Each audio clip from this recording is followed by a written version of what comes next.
I had a lot of advice to pick one lane and to do one thing.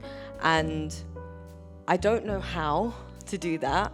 And I've learned that one tool sharpens the other. So Almass Badat is a multidisciplinary creative filmmaker, DJ, podcaster, cultural connector, and just all-round baddie queen. From growing up between Zambia and East London to shaping platforms like Dialed In and What Is His Behaviour, and working with so many other amazing brands and people, and in so many different fields. So we'll talk a little bit about Almass's journey and what life is like as a multidisciplinary creative, like over the past decade or more. So how are you doing? It's such a pleasure to be here today. Thank you so much, Sarith. When you asked me, I was like, yeah, this is the kind of thing I'd love to do. I really enjoy what I do, and so to help people also do what they want to do, brings me a lot of joy. How I'm feeling is I am right now in this second, very close to capacity. I'm entering a really exciting 6 weeks of DJ gigs, event production. The DJ gigs are South by Southwest London and Glastonbury, but in between that, I'm DJing a wedding in Morocco. In it. And then I've also got my job, so I work 3 days a week as well, based in Somerset House. I've got 2 collage commissions and some editing to do as well. So today was like a long bath and just chilling out, but I'm feeling so good. So physically there's a lot going on, but actually the self-soothing really comes up during these times. That's good. Good to be busy. Okay, let's kind of get into definitions to start with. How would you define multidisciplinary? And also, do you use the term multidisciplinary or polymath more, and why? I think that they're quite similar. I think multidisciplinary is rooted a bit more in skill, or around a discipline, and polymath speaks to, I guess, poly, love, and then working across things, but basically doing a lot of things, isn't it? And I would say that actually in human nature, we're naturally multidisciplinary.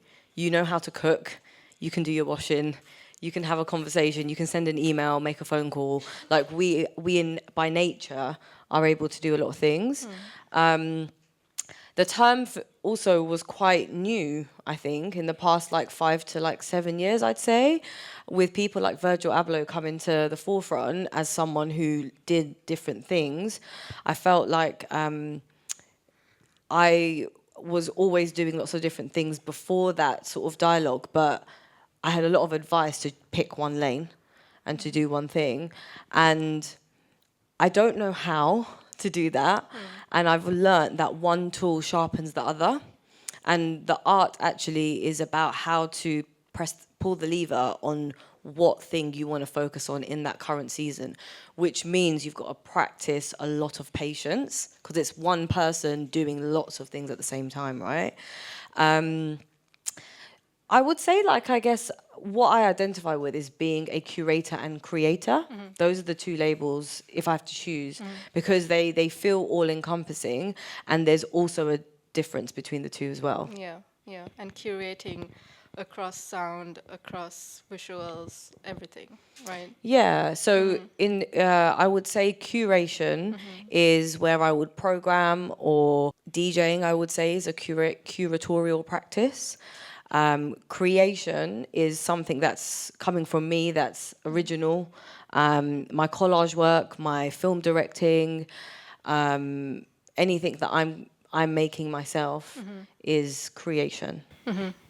I feel like you could also argue that curating is also a form of creation, but you're working with other artworks.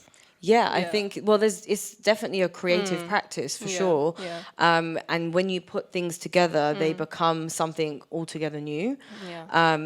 But the reason why I make the distinction is because if creators didn't make music, I wouldn't have anything to DJ. Yeah. And also the person that it's a really interesting question actually, because I think that there's the question now is like, why is everyone a DJ?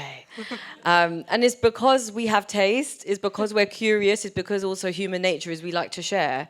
And so, and also you're not creating. So you're not in a studio or writing for days on end. What you're doing is like using these existing pieces of art and seeing how they tell a story. And that in itself is a completely different process. As a DJ or a programmer or a broadcaster, I know that people are coming for my taste and my curatorial decisions. And that in itself is an art form for sure. But I think that sometimes I think that when you're in a DJ space, a lot of DJs will like hide their music, for example, or not want to share it. The only time I ever do that is if a musician or producer says like, I'm only giving this to you and a couple of other people, for example. So then you respect the artist, right? But it's odd, I think, to gatekeep if you're a DJ or a curator, because your whole role is dedicated to amplifying an artist or art. So you do the opposite if you're not sharing music with people. Yeah. Yeah. In fact, you're harming the artist, the creator, the producer, or the singer. Yeah. You're harming yourself, I guess. Yeah. Because like if you're not gonna be sharing stuff, people aren't. It's not gonna come to you, right? And so you spoke a little bit about how there was a rise in people identifying as multidisciplinary after like Virgil.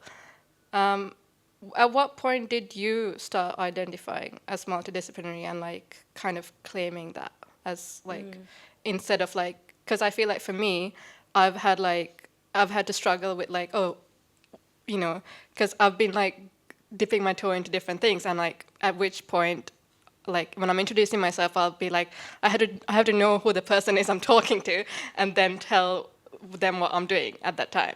So when did you like decide, okay, I'm gonna call myself or like introduce myself as multidisciplinary or polymath? I didn't know I was going to be like a creator to begin with. I didn't grow up thinking I want to do art or I want to be a DJ. I grew up being curious and taking on what it is that I liked. And so if you are thinking about what it is that you want to do, I think the most important question, people will say it's, you got to ask, you got to figure out who you are. I say, I think it's, what do I like? And that feels harder to answer. Well, it felt harder for me, for sure, because it meant that I had to have this like sifting process of what's popping right now, what's selling right now, what's getting commissioned right now, what do I predict in trends? Okay, put that to the side. What do I like though? Do I like that color orange on a piece of paper? Or, okay, cool, that edit's fire, but is it fire because all my friends really like dancing to it? Or do I actually listen to that at home? Do I? And so that's been my journey.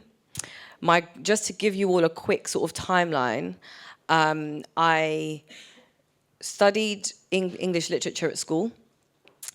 In my special study, we had the option to do a 10,000-word essay or do a 4,000-word essay and then a creative thing like alongside it. Obviously, I did that. As a student, I was like, I don't want to write 10,000 words. But it also opened up this opportunity for me to express myself in a way that wasn't just through words. So I created a watercolor painting, and my special study was in children's literature, myth, the other world, fairy tale, all of that type of thing. And so I think that's probably the first evidence, I'd say, of like a twofold project. there was a big crash in work. I feel like we're always in a recession of some kind, or a crash. But this was 2012.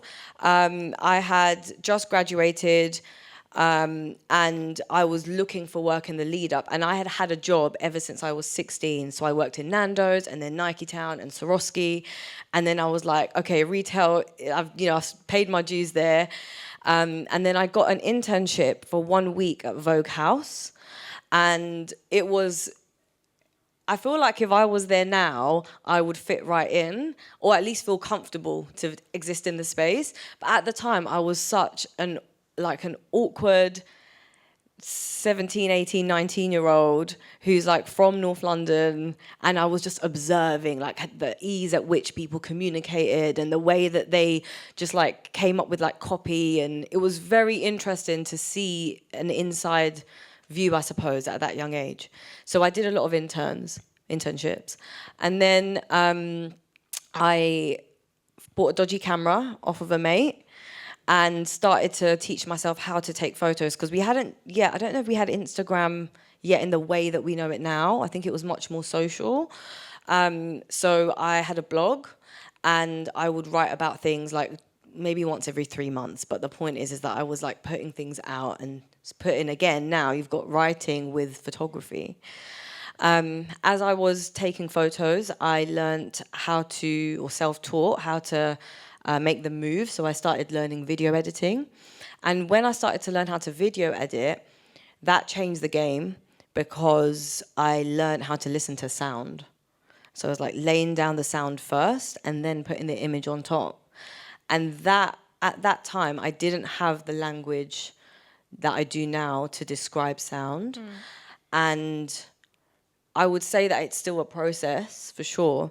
But that was a pivotal moment in understanding I can actually go to this thing, shoot this thing, edit this thing, and put it out. I can also write the copy. I know how to use Photoshop at this point. And I'm just teaching myself how to do it. I haven't done any course ever, actually, aside from my degree and studying art history. I did a short course in the pandemic at Oxford, but it was an online thing. So after that, what I figured out was that I would use music and DJing as a tool to evidence research. So I'd go away and find songs, find sounds, learn about cultures, and then understand how to connect them. And I feel like that's reflective of my upbringing. So I grew up in Zambia, in a South Asian community though, but in Zambia. And I would come to London to visit my grandma. She lived over here. But I've always had this international, cultural upbringing. And so now when I look back, it was me sort of connecting the dots between those things through music. And then I realized that music, whereas film up until this point there'd been so many blocks and resistance in various ways. Because, to make a film is that's 2 years of your life, okay? Even if I just had a documentary come out and it was 20 minutes long, and it took 2 years to make, from beginning conception and treatment to actual, it's up now in the world and we're doing screenings. I was accepted into the last stage of the selection process at NFTS. But unfortunately, I was working at summer camp that year and I couldn't attend the last stage, which was a week-long residency. And then they choose the final 8 coming down from 16.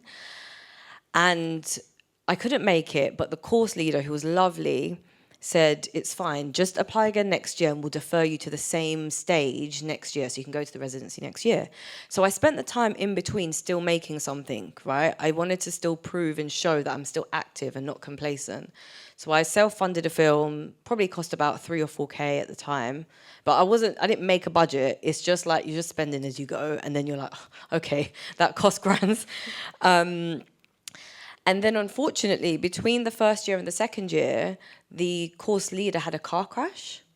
And so he couldn't teach the course and was like, I don't know where he is now, but I hope you're all right.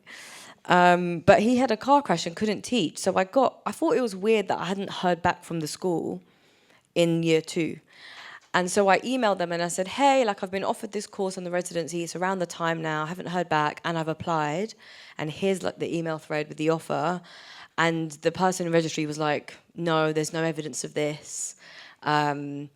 Basically, no. My whole like world like came crashing down in that moment. Where this is like 2016, I'd say, like 2016, 17, because I'd banked so much on being in a place where I could incubate my creativity because I've been self-taught for so long. And up until, I'm 34 now, but up until the age of 30, I've been living with my mum, luckily in London, so I don't have to pay rent like that. And I've got a support network around me. But in terms of my creative career, it was totally like self-generated and just going out there, and the lifestyle choices of like choosing to wear like all black because no one can tell like if I wore the same clothes twice, for example. Also because it looks like chic AF. But you know, there's all of my money went into making more, and I love it.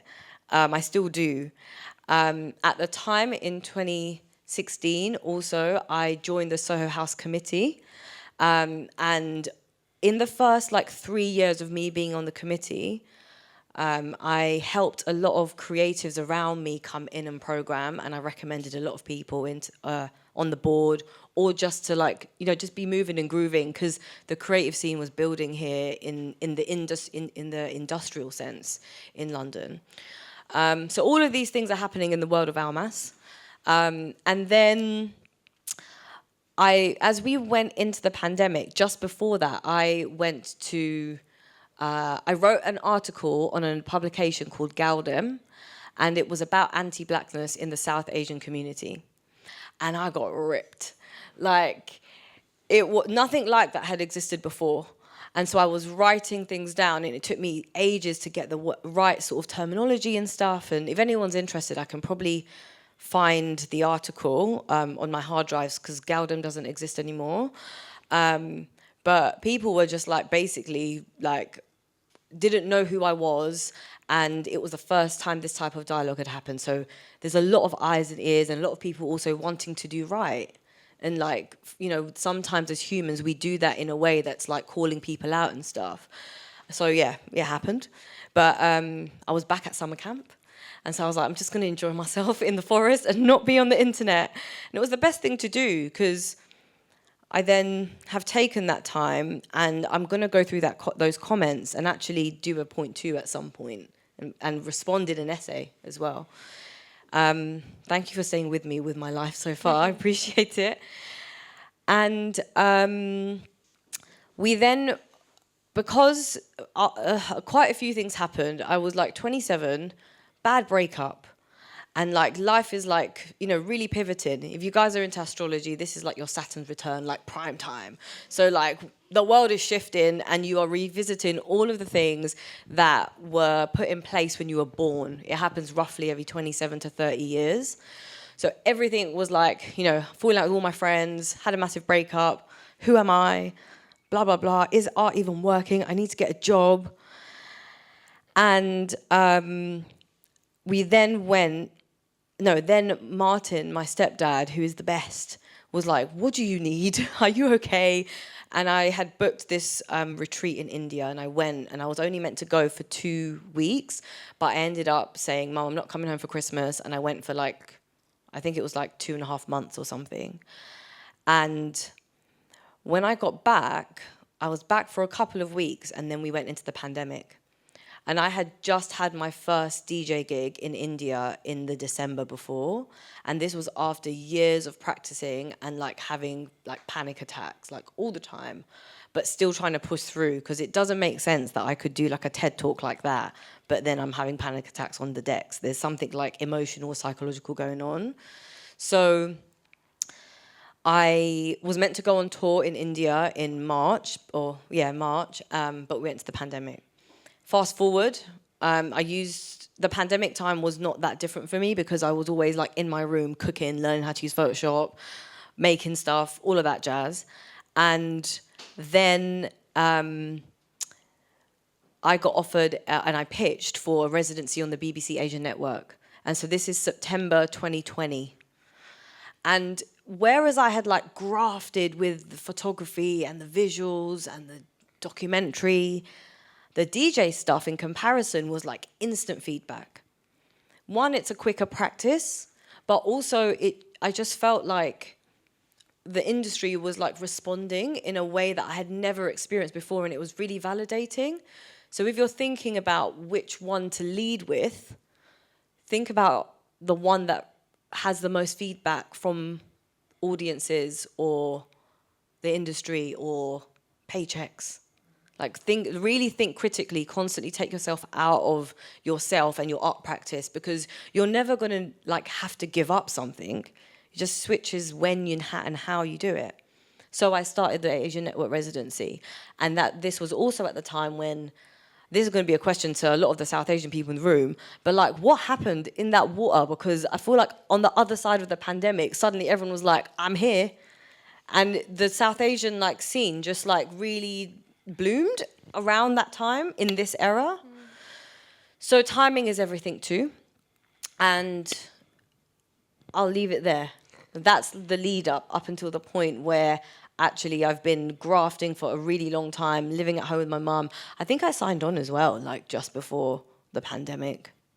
Like I've always been an artist first and foremost, and that always takes priority over everything. The bit that you just ended with about the South Asian community just suddenly being more visible, I feel like I personally can't compare it to before, because even I only came to London in 2020 and only started living in London, like going out and stuff in 2022 after like lockdowns and everything.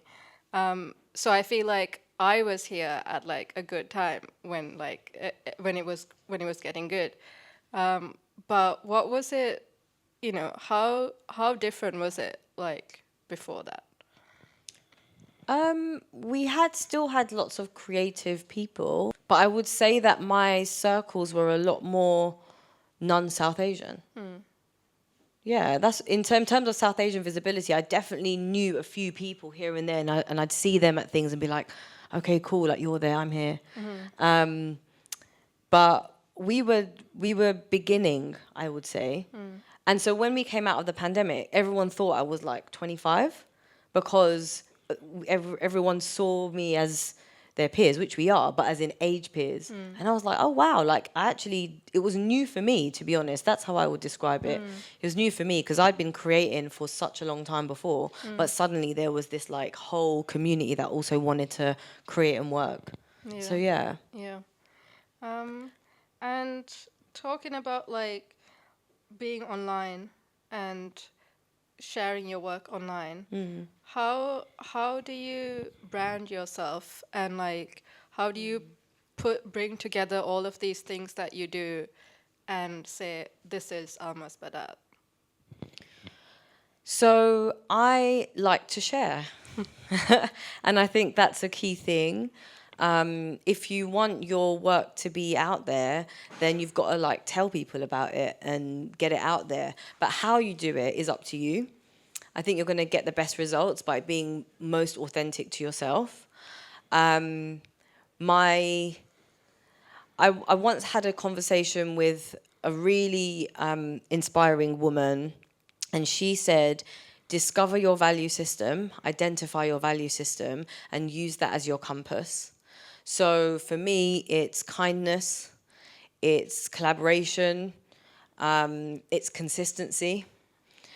And these are all things that I have to try and live by, but also the things that I expect from every single organization, person, or project that I work with.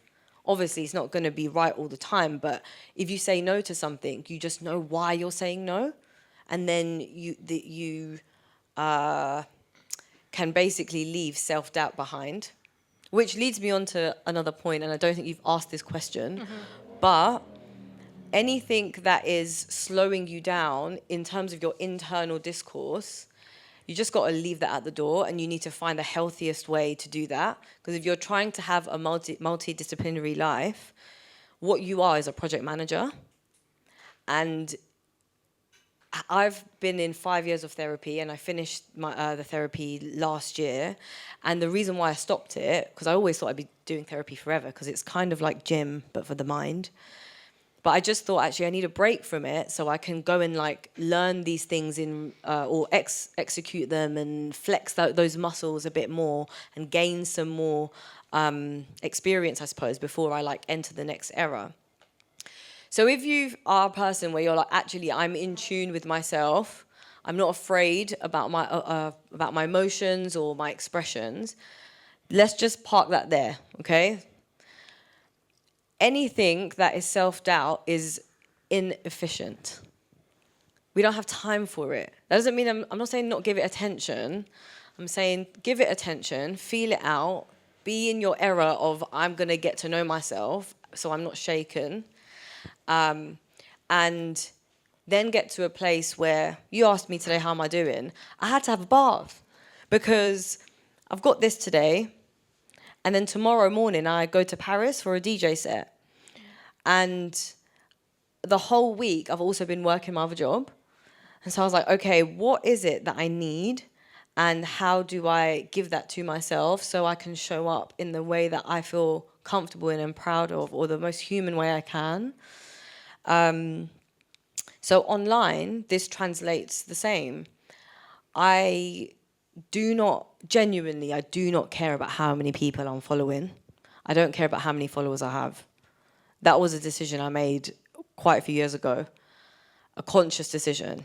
My page is a business page, and I always want to be known, this is my personal brand, right? I always want to be known for my art or my work first, and how I look and all of those other things second. Is secondary, because what I want is to be respected for what I do and my morals and what I create. So that's had a bit of a tension, I would say, with being a performer, being a woman, showing up in places where what you look like really matters. And I don't mean like conforming to anything, but I just mean like, what shoes are you wearing? How's your hair looking? Are you clean? Do you smell nice? And like, I see it as secondary, which means a lot of the time I'm thinking like, okay, do I have the time to figure out what I'm going to wear for this DJ set, or can I spend an extra 5 hours actually tightening up the DJ set, which is what I want to be known for, right? So online, I post when I want.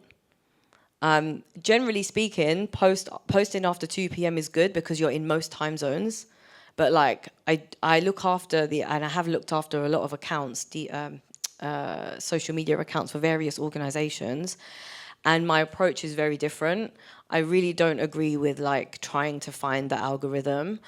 I do think that, yes, you can, for your own audience on your own page or profile, you can notice trends in your audience and what kind of stuff works well for you. But how can you be chasing an algorithm that isn't clear, and it's basically a toxic relationship because the goalpost is moving all the time, and then all of your energy is being spent trying to work with something that's not trying to work with you. So you might as well be authentic, drive your organic audience, which then becomes your selling point. Because if you have like 1,000 followers, but you know who they are, you know how they move, that's way more valuable than like 500,000 followers who might like your pictures but might not come to your exhibition. You know, I'm not saying there's like an exact right way, but it's finding out like what works for you and what gives you like the most peace of mind. So I know that if I post a selfie, sure, it's going to get like, or a fire outfit, it's going to get like 500 likes. But that's not going to stop me from posting a picture of my collage, even if it gets 30 likes, because I'm not doing it for the likes. Like, respectfully, it's a bit lame. And even things like, you have the option for like hiding likes and stuff. I feel like that still like is singing from the same song sheet. Like, I'm not embarrassed about who has seen it because I already know that the platform has its own agenda. It's not reflective of me. It doesn't stop me getting work. What it is doing is strengthening my voice. And because I'm in it for the long run, I don't need like a viral moment, because regardless of whether I have like 5 likes or 50,000, I'm still going to be like making my art at like 75. That's how I exist online. Yeah, I feel like that's a very healthy way to look at social media, and kind of use it for you, and not kind of become like a slave to it, which is so easy to fall into that trap. So, in line with talking about like online stuff and branding, how important has it been for you to have like your own logo, and how has that evolved over time? As someone who was always visual, it was quite natural for me to create a logo. I've worked with other creatives and graphic designers on previous versions of my logo. Again, if anyone wants to see the history of the logos, I'm more than happy to show you them. Just send me an email. I think that having a logo is really important, and I also think having a website is really important. I would say more important than social media, dare I say it. Not that you have to choose either or, but I've had a website probably for about 15 years. And initially, it was a lot of work to create it, build it myself. I have it on Squarespace, but it's, you go through iterations, right? Like you're trying to get your brand right, which work goes on there, what's like the branch system. If you're multidisciplinary, how does that work? And then about 5 or 6 years ago, I stopped updating it as much, and you now get like an overarching idea of what it is that I'm up to, and you probably get the daily updates or the weekly updates on Instagram. But I would maybe look at my website now like 2 or 3 times a year to maintain it or update people. But because I'm doing it myself, I can't update it. Like, it's just unrealistic to be updating my website all the time. So the logo is important because that's the first thing that you see. And I'm also not like married to it. If I want to change it, I'll just wake up and change it. I now have 2 logos that I use. One looks a bit more like design-led and is very abstract. It's just A and B, but you wouldn't really know my name. So then this year I created one that says Almass Badat, and it's because I kept on getting requests for logos, for posters, for gigs and things like that. I also think it's really important because if you're collaborating with an organization, you can have your logo next to theirs. If it's your event, you're a partner, quote unquote, in it, then have your logo next to an organization's. Why not? Sometimes I'm hired as a singular person, but sometimes I then hire people to help execute a project. So that could be seen as a production studio or a design studio. But it's all under Almass Badat. Yeah. Mm-hmm. And talking about like collaborating with people, what are some kind of challenges you face with different kinds of collaborative work? What kinds of collaborative work? Let's say you are maybe, let's compare like making a film to curating an event for a different organization, but you are known as the curator of that. Well, if you're working with an arts organization, a big arts organization like the South Bank Centre, for example, from my side, there's a clear expectation that they already have a system in place. So yes, you can work, and what they want is your creativity and your brain and all of that, your expression. But there's going to be a way of doing things, and the timelines are a lot longer. There's already systems in place. So one skill we've highlighted is being a project manager, right? So that's in your bank as a multidisciplinary person. The next skill is high-level people management. And you might be people managing or person managing the person that hired you. You know what I mean? You might be working with someone that's like so senior, but you've got to find ways to help them help you. And ego has to be left at the door. And I went on a rant yesterday to one of my best friends because I was thinking, do you know what? Actually, what's got me really far in life is actually respecting my elders. So shout out the parents that made us think that or taught us that. The reason why I say that is it is definitely a skill as a growing artist, someone who's new. Maybe for whatever reason you might feel inadequate in that space, there is an art to politely standing your ground and still steering or giving feedback to someone who is much more senior than you without you losing your cool. And that means that you're operating or you're trying to operate from a place of groundedness and power. And that's a learning curve for sure. And that you know what it's like in the workplace. Someone might say like have a bit of banter, but they're like your boss or like someone senior, or you don't know them like that, and you're like, I don't know how to respond to that. Do you even need to respond? Like, how much do you need to prove yourself in that moment? And is there another opportunity to assert yourself? And also, do you need to assert yourself? Like, is it a power play really, or are they just being like, either have they got banter, but there's a power play in terms of the actual organizational structure, but they're just also being human. So there's all of this like internal dialogue, I think, before like shooting from the hip, because the consequences can be quite high if you are trying to work together and you've got a common goal and people have different brains. So your question was about comparing working with an organization and curation. Yeah. And then what was the other example? Like filmmaking, because again, you're working with so many different creatives, but I feel like that's more on the same level, I guess. Yeah. Well, if you're like a director, it's your vision and a lot of people are going to be coming to you for answers. Yeah. So I've also learned that be sure. And that's still something that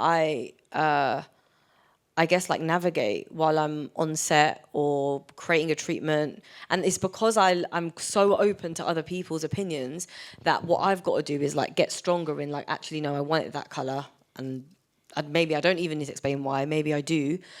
But I used to also get quite like hot and flustered if people asked me to explain my decision. And I used to take it as like, oh, they're not on board. But actually, it's great exercise to understand why the color orange was chosen, for example. And the answer could be simply how it makes you feel or where you've seen it before. So thinking critically, I think, really helps with backing up in filmmaking or in a creator space. The why is really important. Yeah. And so my overarching mission for life is to increase people's self-worth. So that's the common thread.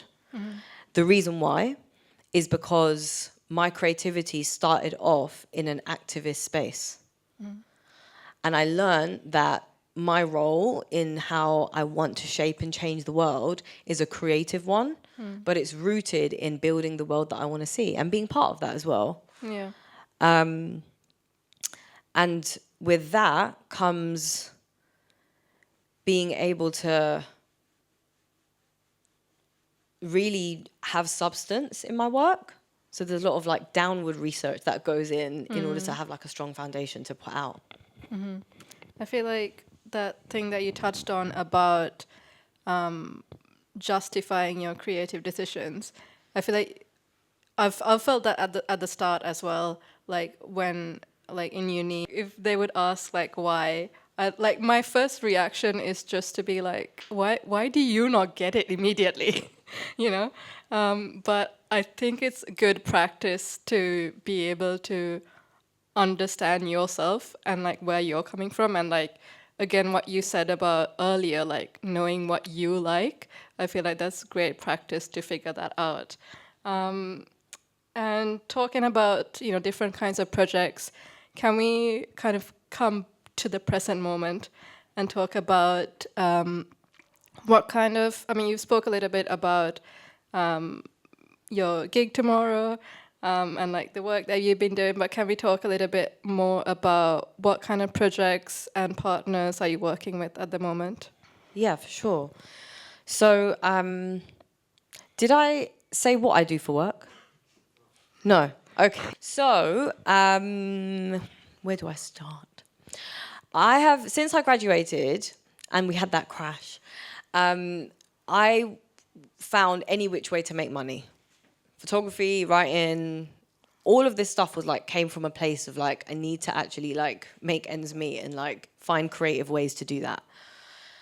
Over the years, I've worked one other job and I've gone for countless interviews, and almost all of them have been like, why do you want to work here? Like, your CV is so strong. And I'm like, because I need money, man. Like, trying to live, trying to go to dinner, trying to buy nice shoes, as well as like create. And so I have found it quite a challenge to find people that see my creative journey and skills as an asset to the job that I'm doing and not a distraction. I feel like that has been like the biggest, like, it's like a catch-22. In fact, when a job let me go, one of their reasons was you need to concentrate on almassbadat.com. I think they were being really petty. But like, I was like, oh wow, like I see this as an asset. So fast forward, I also, when I'm applying for jobs, because I have a strong portfolio, but I haven't had a job for a long time, I find that the application process is quite difficult because my CV doesn't fit into a lot of the application forms itself. Because it looks like you've done like 10 jobs in like 6 weeks. And they're like, why can't you hold down a job? Like, I'm holding down 10. So then I put word out to all of my network a few years ago and got a job working 3 days a week for an organisation called British Underground. And we showcase UK musicians and artists in the tech world internationally at places like South by Southwest in Austin, Folk Alliance International, which travels the world. It was in Montreal last year and will be in New Orleans this year, or in Feb next year. Also Americana Fest, which is around the Americana genre in Nashville. We've also taken 7 delegates recently to Germany for Jazz Ahead. And we've also taken jazz to Sim Sao Paulo as well. So we've worked across different markets. And my boss, Crispin, who is like a legend, he got a cover letter and a CV from me and then called me in to have a chat and then gave me the job like within a couple of weeks. And it's the first time that I've worked with someone ever that's been like, oh, you've got to talk tonight. Yeah, just go. It's fine. Like, or you've got a gig. How's that going? Send me, I don't know, your productions or whatever it is you're working on. Can I be your +1 at Glastonbury? Like, you know, that someone who's actually invested, and it's because he himself is trying to, and not trying, he does. Let me put some respect on his name. He's helped people like The Darkness, Amy Winehouse, Stormzy have their first US shows. He's very passionate about people being able to share what it is that they do and have the tools to be a fully functioning musician or artist or creative person with the business side too. So actually, I kind of like stumbled across like someone who is naturally connecting lots of dots and wants to do that for me. And then in response, I see it as I'm helping build his dream. So I don't necessarily need like creative control at work because I understand what role I fit in there. And I've got lots of other outlets for where it is that I get the last say. So what was your question? What you do for work. So and that's what I do for work. Yeah, and like what are you working on right now? So that's a big part of it because I love what I do and it's taken a long time to get to the point. But I always knew that if I was true to what it is that I am and what it is that I like, then my career would grow because also like success is inevitable. Like it's just a matter of time. You've got to be like strategic and smart and really deeply believe that, borderline delulu, like it's going to happen. And then you practically manifest that. You put all the steps towards it. So my job is 3 days a week, but I'll be on my emails this weekend because we are producing 2 showcases at South by Southwest London. As well as that, I have my own DJ career, and I practice art as well. The art is the one thing that I am not interested in performing or, like, I was going to say making money from, but that's not true. Like, I do enter and want to enter the business of art, but it's not my aim to necessarily sell my pieces yet. What I'm interested in is developing my voice, understanding my identity as an artist. So with that, I applied for the Arts Council DYCP fund, and you get up to £10,000 to execute your idea.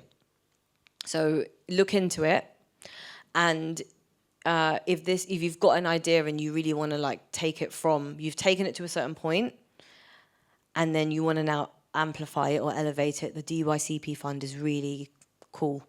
I got someone to help me write the application as well, and that's my next point, especially when you've got lots of work, is understand what you're strong at and then understand where you need support, or you just need an expert to look at it and get the job done because you're trying to be efficient.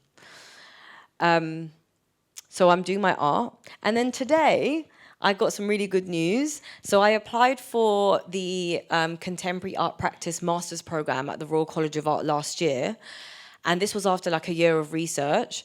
I got an email about a month ago that I hadn't been accepted onto the master's course, but it's because the tutors thought that I should do the graduate diploma first, and then based on my obviously like my distinction, then you just get a place onto the master's.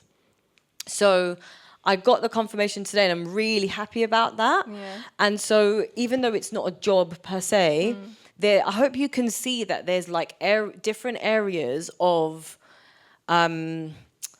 what's the word? It's like skill set, I suppose, and function in a multidisciplinary disciplinary life. Because I'm working as a showcase producer internationally, right? And that's what's earning me my money. I'm taking in DJ gigs, but because I have bread and butter income, I can take gigs that pay 100 quid, and I can take gigs that pay £3,000, and some of them do. There's different types within that. Then I've got my art practice that actually I'm not beholden to anyone. I can create for me, and then now I can find my tribe through my collage work because it's authentically me, and that's a slow burner.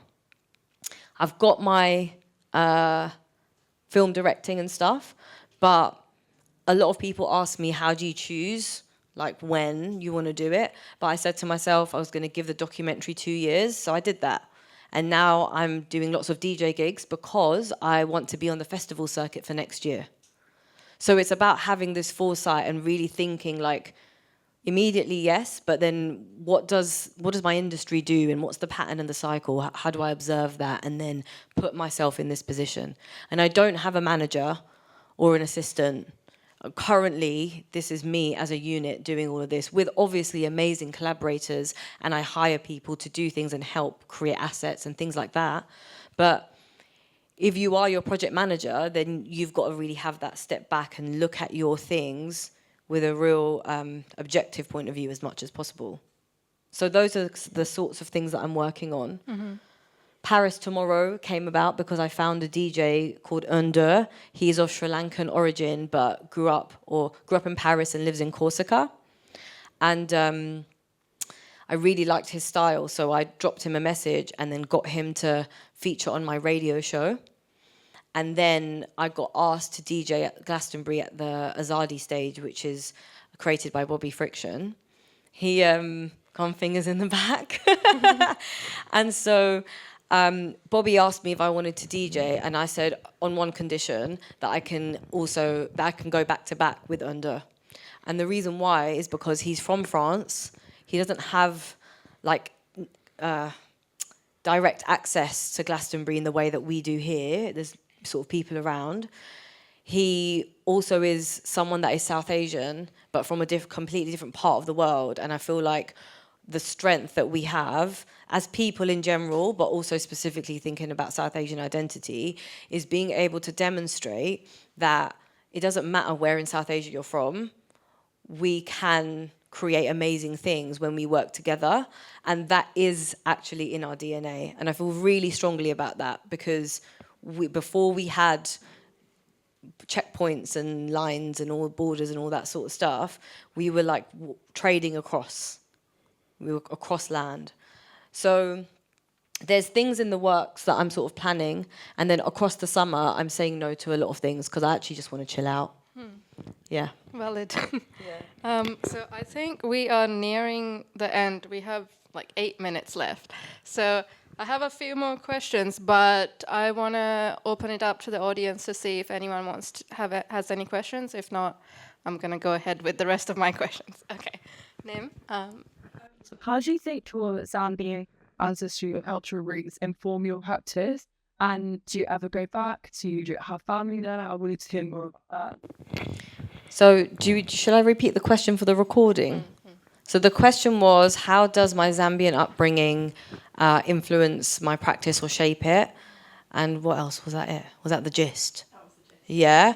Okay. So I was born here, moved to Zambia when I was 2. My mum was also born in the UK. It was my nana that came over, and then my nanny followed pretty soon after. My dad's side of the family come from the same village in India, in Surat, in Gujarat, and his side of the family migrated to Zambia. So we've got like same village, 2 different checkpoints. And my dad came over because I think he was looking for a wife. Oh, he was studying. I'm not sure, actually. He was about, anyway. And my granddad was like, okay, cool, I've got a daughter. Because my granddad also had like 7 daughters, so he had his work cut out for him. And so my dad was actually meant to be for my auntie, but the match turned out the other way. And I guess, like, it was fine. It worked out.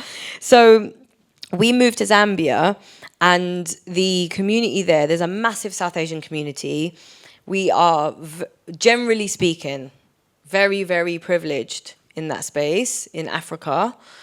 A lot of our community are business owners, they're traders, they're educators, they're designers. And when I say traders, I mean, like, I grew up playing in the backyards of, like, massive, like, paint factories and, like, furniture, like, like, international trade or national trade type stuff. My dad was really passionate about food, and so he wanted to open up a food court and all of that stuff. My mum grew up in Hackney, so was always around lots of different types of people.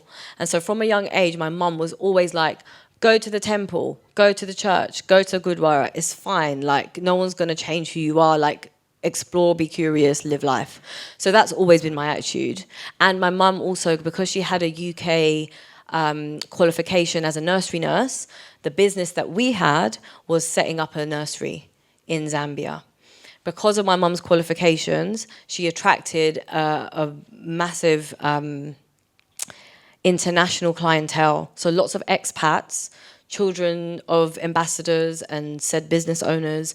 Those children were the first sort of social group that I interacted with. And my best friend Isra was the daughter of the Sudanese ambassador. And like, I felt like I was in Cribs. I didn't even know what Cribs was at the time, but I'm making the reference now. But like, we'd go in, like, there's like fountains and tennis courts, and like, we were just, we had our bungalow house. But the point is that I was exposed to a lot from a young age, and I think it's really important to travel. It is the way that you learn, and you're able to also be someone else when you're traveling and find out who that person is. So growing up in Zambia made me have a real international outlook. And that's the short version. How do you, obviously you're doing a lot of stuff, and you kind of, we talked about this in advance, but how do you manage work ethic, like to motivate yourself to actually get stuff done? Because there's a lot of time you have to put in to manage all these projects, and as well without like burning out. And can you also answer that in a way that kind of gives advice to people who might be struggling with that? So, great question. A constant muscle that I learned to And it might be easier for other people than it is for me, but a constant muscle that I'm constantly working on is what needs priority versus what I feel like doing. Do I need to practice that DJ set today, or do I need to send those emails? And then also the overall aim, I would say, in life is to be comfortable. So that's like comfortable in your body, in your mental health, in food, in like material things, in emotional things, all of it. So if you know that waiting to the last minute is going to make you like crash out, then why would you repeat that pattern? One. Two, if you're repeating that pattern, why are you not able to adapt? And these are real honest like questions to yourself, to be like, why am I blocking the thing that I'm saying I want to do? Obviously, like, as I say it, it sounds easy, but in real time, that looks like mood swings, that looks like down days. And something that I've learned over time is like how to be kinder and forgive myself quicker so I can just get back on the thing that I know that is going to make me feel good. Does that answer your question? Yeah? Okay. I'm in this late 20s pivotal life switching, what am I doing? I need a real job kind of moment. And I feel like a lot of that comes from like the fear of the future, and sort of, especially as women getting to a certain age and your parents kind of screaming at you for that. And I guess I'm just kind of like, my question is like, did you feel that, and is there a way to navigate that without kind of like the anxiety taking over you and stopping you from actually kind of continuing your practice without kind of, you know, not kind of, letting go of that as well? Yeah, it's a really valid question. So I would say that, wait, I'll repeat it back for the recording. So the question is, how do you kind of future-proof your anxiety? And around, especially around practice and self-doubt, and stick to your guns, I suppose, when it feels like there's just a lot coming your way. Is that right? Yeah. So it's your life. And if we, I paused because I think it's also tough because we have loved ones and we want to maintain relationships with our loved ones. We also don't want to feel like we're letting people down, all of that sort of stuff. But I think that ultimately you can't risk your mental health and you can't risk being depressed. We all have depression. We all have different bouts, but it's like, why would you do something that makes you unhappy, for example? That's the first like sort of question on an everyday basis. But then also we're coupled with that is, if I only do what I love, but the thing that I love doing isn't necessarily giving me my immediate needs, then what can I practically take on that's going to ease the anxiety of paying my bills or appeasing my family or whatever it might be? Because as I said, you're never ever going to let go of your own identity, and that particular process is developing self-trust. It's trusting that I will never ever leave the part of me that fuels me. So once you know that, it's like, cool, I'm going to take a job for the next 2 years because I'm going to earn this amount of money. I'm going to put this bit aside. And then once I take a break, I'm going to go on like a 3-month ceramics course because that's what I want to do. And then the patience comes in. So I think that there's a lot, obviously, that happens. And in this time as well, like, don't worry, we all go through it. And the more that it comforted me to know that there were lots of things at play that were coming up. So, like, just be easy on yourself, but also try and find where that comfortable place is where you can still serve yourself. For context, when project days are massive or big, my days might start at like 5 a.m. and I get my work done before 10 a.m. Then I clock on at 10. And because I know that I'm a morning brain. So by 7 o'clock, I just want to chill out. Only if I'm like pushed will I do work in the evening. So it's like finding, my biggest mantra that I said to myself was like, I'm doing it because I'm worth it. And if I can stay late at work till like 9 p.m., then why can't I wake up at 4 a.m. to prep my radio show? Because it's now the day of, and there's no way I'm letting myself down when I go on air. And the learning is, how do I avoid a 4 a.m. wake up next month? But then you just come back again. And it's some months you get it, some months I don't, you know? But if you want anything like in terms of like practical advice as well on like specific things, like feel free to drop me an email. Yeah. I'd love to know how you navigate the conversations with the people you work with, being multidisciplinary. Do you ever get people saying like, oh, but you're a DJ and you're showing me art, or oh, you're a consultant, but you're an art? Like, how do you navigate? Yeah, all the time. That was what I got told at the beginning. You have to pick one thing. Now, people have lots of different responses based on, I think, how they feel about whatever they feel. So I get a lot of people going, well, how do you have time for it? Or aren't they all distracting? And it's not like an inspired response. It's like a dampening response. I get that a lot. But also, like, part of my mission is to, as I said, inspire self-worth. And so in myself first and in everyone else. And so, like, yes, you pointed out, Sarith, that sometimes you think about what you're going to lead with in the space that you're in. So that's part of it. But then if I find those interchangeable words like curator and creator, that's quite digestible.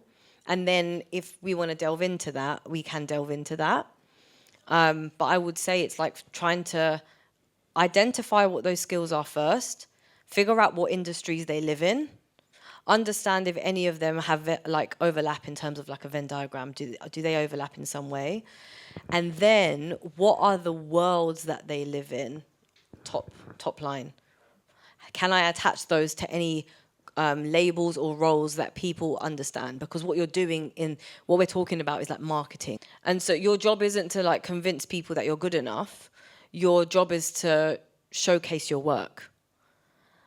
And that within that comes a confidence. Because it's like, oh yeah, I curated an event the other day. And they'll be like, okay, yeah, where? And I'm like, oh, South Bank. They're like, okay, cool, level up straight away. But also, if you're at the stage where you're like, I've curated something with my friends in my collective, that's cool too, because what you're doing is tapping into scenes that are unheard of. And that's what people want. People want to know about what's popping. And obviously, like, you're the thing that's popping. So you talk about it as such because that's what it is, and you love what you do. So why would we ever like bring that thing down ourselves? But I do hear you. It is a challenge, especially when you're like at a conference or you've got like 10 seconds to introduce yourself. Business cards still work really well, especially for the people that are booking the jobs. Maybe not our age, but like, who is your business card going to? You know, it's thinking outside the box about making it interesting. I feel like we could do this for the whole evening. I love it. And also like an opportunity to just chat. Like, I also have something to add on to that. You said about how some people's responses are different and like sometimes uninspiring, and like they're always like questioning like, oh, how can you do all of that? Isn't it distracting? And I truly believe that people respond based on their own experiences and their own capacity and their capabilities. So if it's something to them that might seem like they can never do that, they'll project that onto you. And maybe they don't even know that they're projecting it onto you. And you wouldn't know that they're projecting either. So then it can feel like an uninspiring thing. But I feel like it's important to remember that people always respond based on their experiences, which are always going to be so much different from yours. for sure. And then the compassion comes in, because once we identify that, it's like compassion for them. Yeah. You know, it's like, okay, cool. Like, it's like when people say things like, being gay isn't right. And you're like, well, I'm here. Or like, it doesn't exist. Sorry, that's when we be like, being gay doesn't exist. I'm like, well, I don't know what to tell you. Do you know what I mean? And so it's like, if people are saying, oh, but you can't be an artist, you can't be doing all of those things, your quality goes down. And it's like, well, just here's my website. Yeah, and also I feel like when you're introducing yourself to people, like one thing I've heard from like different places is that maybe introduce yourself with like your mission, your like overall mission, or like overall what it is that you're driven to do, than an actual title. Because like you said, you kept repeating this phrase that you want to inspire self-worth, right? And I feel like that's your mission. And like if you lead with that anywhere, like that's, and then people would be like, oh, in like what ways? And then you can be like, well, it depends on the situation. Yes, because it's identifying your why, your purpose. Yeah. And then that, it underpins everything. If anyone's curious, the reason why I say I want to increase everyone's self-worth is because I can't change the world as one person. I don't have an individualistic view. And the more that we increase our self-worth, the more that we naturally demand better. And the more of us that demand better, the more powerful we are as a team, as a unit. And I'm talking like globally. Yes, we're frustrated with everything that's happening in the world, but it's because we have people that have created a system that is there.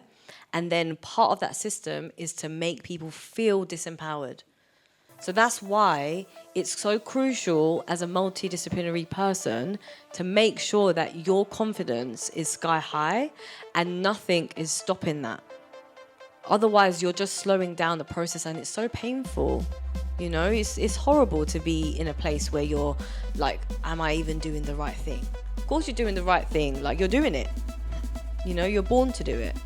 Yeah, let's end with that good, positive note. Thank you, everyone. Thank you so much.